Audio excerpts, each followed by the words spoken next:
Neste vídeo vamos assistir a uma sessão de terapia guiada por Fritz Perls, o criador da abordagem psicoterápica chamada Gestalt terapia.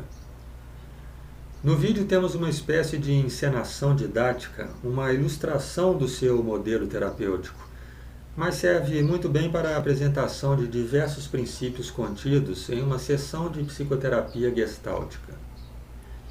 Essa peça faz parte de um filme de 1965 chamado Três Abordagens de Psicoterapia. As outras duas partes são conduzidas por outros dois grandes nomes da psicoterapia, Carl Rogers e Albert Ellis. Consta que Gloria, a paciente do filme, era uma pessoa real e não uma personagem interpretada por uma atriz com um script. É um vídeo de interesse para estudantes de psicologia e também profissionais, já que vamos fazer diversos destaques do que está acontecendo e tecer alguns comentários críticos. Eu vou comentar como se fosse uma sessão real, porque essa é a ideia da produção que fizeram. Friso que os comentários não serão sobre a Gestalt terapia em si, mas principalmente sobre o que está se passando nessa demonstração específica. Frederic Perls fez algumas considerações sobre o seu método que vale a pena destacar para guiar a compreensão da sessão de terapia que vai se seguir. Essa terapia valoriza o encontro de terapeuta e paciente e o momento presente. Perls chama de eu-tu e aqui e agora. Qualquer fuga em direção ao futuro ou ao passado é vista como uma resistência ao encontro que está acontecendo. Ele busca detectar se o paciente está abdicando do seu potencial, se a sua vida está empobrecida e, a partir daí, nas suas palavras, tenta integrar polaridades conflitantes e dissipar conflitos internos. A terapia busca dar ao cliente o que Perls chama de maturação. Significa que, na segurança da situação terapêutica, o paciente vai desenvolver confiança em seus próprios recursos. Ele prefere não explicar as coisas diretamente e claramente ao paciente, mas dar a ele a oportunidade de descobrir por si mesmo. Perls diz que manipula e frustra os pacientes para que eles se confrontem consigo mesmos e assim identifiquem seu potencial perdido. Um exemplo de técnica é o acting out, que leva o paciente a fazer uma assimilação de suas projeções. O paciente atua com as suas partes alienadas de si mesmo. Perls considera que qualquer interpretação é um erro terapêutico, pois isso indicaria que o terapeuta crê que ele entende o paciente mais do que o paciente por si mesmo. Isso tiraria a chance do paciente de descobrir-se por suas próprias forças. Perls se concentra também frequentemente no comportamento não verbal do paciente, que destaca, esse comportamento não verbal, destaca aquilo que estaria ocorrendo no chamado aqui e agora. Vamos à demonstração.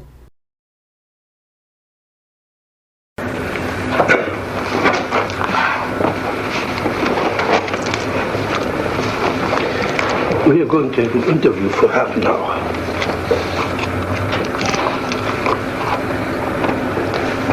Right away, I'm scared. You say you're scared, but you're smiling. I don't understand how one can be scared and smile at the same time. And I'm also suspicious of you. I think you understand very well. I think you know that when I get scared, I laugh or I kid to cover up. But do you have stage fright? I don't know. I'm mostly aware of you. I'm afraid that you're going to have such a direct attack that you're going to get me in the corner, and I'm afraid of it. I want you to be more on my You say I side. get you in your corner. You put your hand on your chest. Mm-hmm. Is this your corner?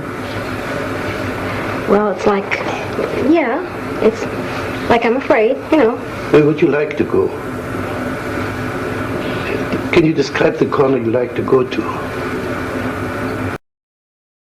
Ele resolveu insistir nessa palavra canto, que a paciente soltou logo na primeira frase.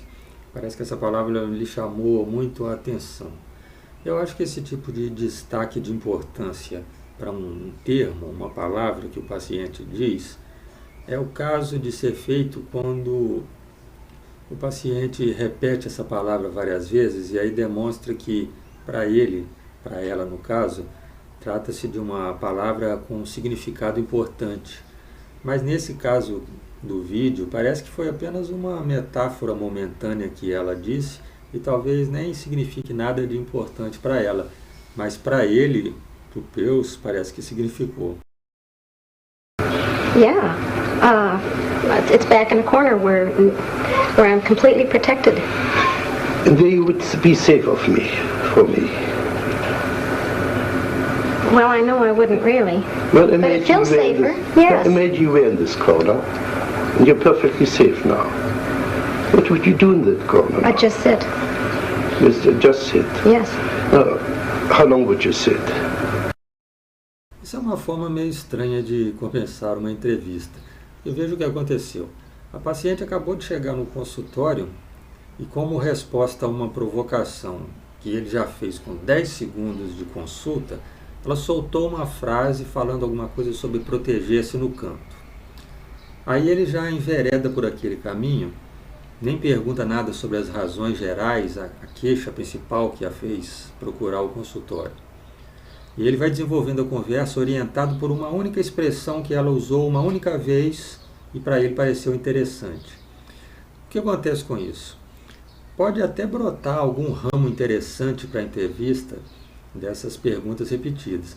Mas se você voltar ao vídeo e assistir com atenção, dá para perceber que na fisionomia dela, ela demonstra que não está vendo muito sentido naquelas perguntas e fica se esforçando para responder alguma coisa que faça sentido, para desenvolver uma ideia que foi apenas uma metáfora que ela usou sem maiores importâncias. E agora na sequência vai acontecer uma coisa interessante, preste bem atenção, porque parece que ela sintoniza um pensamento, uma lembrança que fez sentido para ela. Então ela quer entrar naquilo que está fazendo mais sentido. E aí ela corta a pergunta que ele fez e passa a relatar esse algo que ela diz que se lembrou. I don't know, but this is so funny as you're saying this. This reminds me of when I was a little girl. Every time I was afraid, I'd feel better sitting in a corner. Parece então que eu vou ser contrariado aqui na minha crítica a essa abordagem, porque essas perguntas aí meio estranhas dele parece que levaram a paciente a se lembrar de uma coisa importante. Mas observe que na sequência ele não dá desenvolvimento a isso que ela lembrou. Ele, baseado aí na sua orientação de abordagem, ele retoma com outras perguntas. Okay, Panicky. Are you a little girl? Well, no, but it's the same feeling. Are you a little girl? This feeling reminds me of it. Are you a little girl? No. No, at last. How old are you? 30. Then you're not a little girl. No. Okay. So you're a 30-year-old girl who's afraid of a guy like me. Well, I don't even know if I do know I'll be afraid of you. I get real defensive with you. Now what can I do to you? You can't do anything, but I can sure feel dumb, and I can feel stupid for not having the right answers. Bom, é lógico que ela está se sentindo estúpida no centro de uma conversa que parece ser meio sem sentido. Mas vamos resumir o que está acontecendo até aqui, com poucos minutos dessa simulação de consulta. A paciente se sente desconfortável na presença do psicólogo, que é uma pessoa para quem ela vai ter que contar coisas embaraçosas, fazer relatos difíceis, talvez pense que vai ser julgada nos seus erros, etc. Então é natural que ela se sinta desconfortável. Ela não procura de fato nenhum canto para se esconder. Essa palavra não teve assim tanta importância. Foi só uma maneira de expressar esse desconforto que ela está sentindo nos primeiros minutos ali que ela sentou naquela poltrona. Durante a terapia, é comum que o paciente se sinta confuso, se sinta até estúpido em alguns momentos. Mas não parece uma boa ideia causar isso na paciente logo nos primeiros minutos da terapia e por um motivo que parece ser irrelevante. A palavra que ela usou no início parece que tem uma profunda conexão com uma experiência importante da infância. Uma experiência importante que ela viveu, que ela começou a contar, mas que o terapeuta ali nem teve muito interesse e voltou a fazer outras provocações. Mas duas questões surgem aqui sobre essa lembrança da infância. Essa lembrança, ela poderia surgir de outra forma, por meios mais bem estabelecidos de uma investigação da terapia?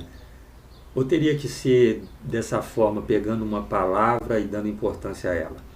E essa lembrança, será que é relevante? Será que só quem procurava cantos para se esconder na infância iria se sentir desconfortável assim na frente de um psicólogo, no início da sessão? E mais ainda, será que esse sentimento que ela teve num primeiro momento é importante para o desenrolar da terapia, para ficar martelando em cima disso? O que eu estou querendo dizer com isso, que eu acho muito importante deixar claro, é que o psicólogo ele deve procurar se estabelecer sobre coisas mais concretas, mais substanciais, para evitar o risco de ficar seguindo pistas falsas.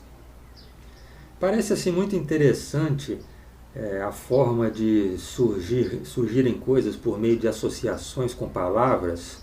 Parece que é um método misterioso e profundo de fazer descobertas do inconsciente, descobertas de coisas simbólicas. Mas será que é isso mesmo ou é uma distração, o segmento de uma pista falsa, uma coisa que o psicólogo achou interessante, mas que para o paciente nem é? Então, se essas coisas sobre a infância, sobre tempos passados e antigos forem importantes, forem significativos, isso vai aparecer de novo, repetidas vezes durante as sessões. E aí vai se tornar um padrão.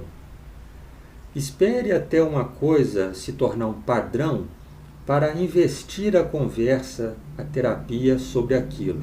Não vá querer bancar o decodificador de mistérios de qualquer termo interessante que, porventura, surgir na conversa. Now, what would it do for you to feel dumb and stupid? I hate it when I'm stupid. What would it do for you to be dumb and stupid? Let's put it so like this. What would it do to me if you would play dumb and stupid? It makes you all the smarter and all the higher above me. Then I really have to look up to you because you're so smart. Yeah. Oh, yeah. You butter me up right and left. No, I think you can do that all by yourself. I think the other way around. If you play dumb and stupid, you force me to be more explicit. That's been said to me before, but I don't buy it. I don't believe it. What are you doing with your feet now? Wiggling them. What's the joke now? Oh, I'm afraid you're going to notice everything I do. Gee. Don't you want me? I want you to help me become more relaxed, yes. I don't want to be so defensive with you. I don't like to feel so defensive.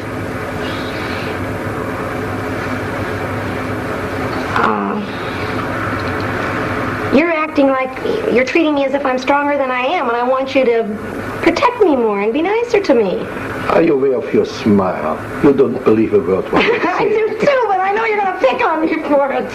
Sure, you're bluff, you're phony. Do you believe, you're meaning that seriously? Yeah. If you say you're afraid and you laugh and you giggle and you squirm, it's phony.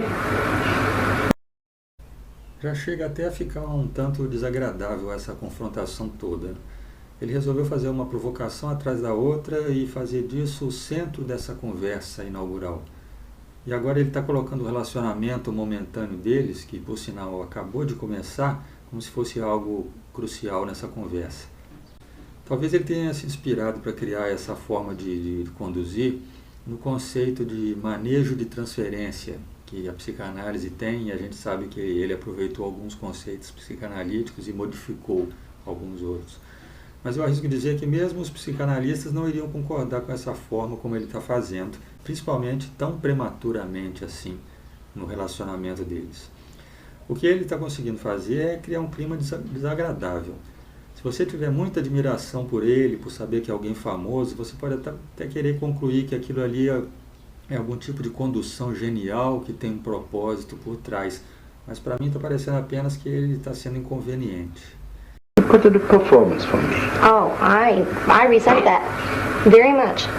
Can you express it? Yes, sir. I most certainly am not being phony. I will admit this. It's hard for me to show my embarrassment, and I hate to be embarrassed. But boy, I resent you calling me a phony.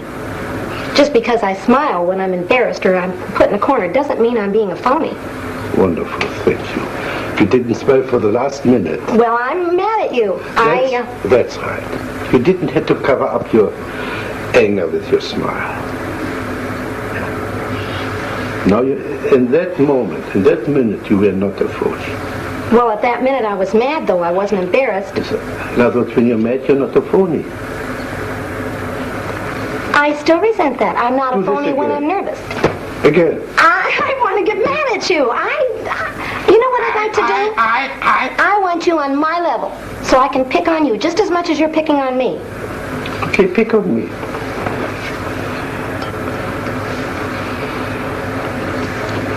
I have to wait till you say something that I can pick on, but... What does this mean? Can you develop this movement?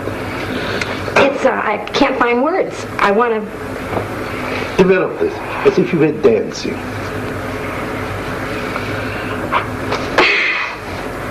I want to start all over again with you. Okay, let's start all over. I know a corner I'd like to put you on. I'd like to ask you a question, and because I have a feeling you don't like me right off the bat, and I want to know if you do. Can you now play Fritz Perls not liking Gloria? What would he say? He'd say that she's a phony, for one. Say you are a phony. You're a phony, and you're a flip little girl, and you're a show-off. And what would Gloria answer to that? I know what I'd answer. I'd say I think you are too. Now say, tell this to me. Tell me what a phony I am. Well, Até o momento parece que ele não se interessou pelo que ela tinha a dizer. O motivo que a trouxe ao consultório, né? Suposto consultório ali, já que é uma gravação. Ele começou a ditar os rumos da conversa desde o começo, desde a primeira frase que ela falou, como se mais importante fosse a curiosidade dele sobre como ela ia reagir a essas provocações, perguntas, observações.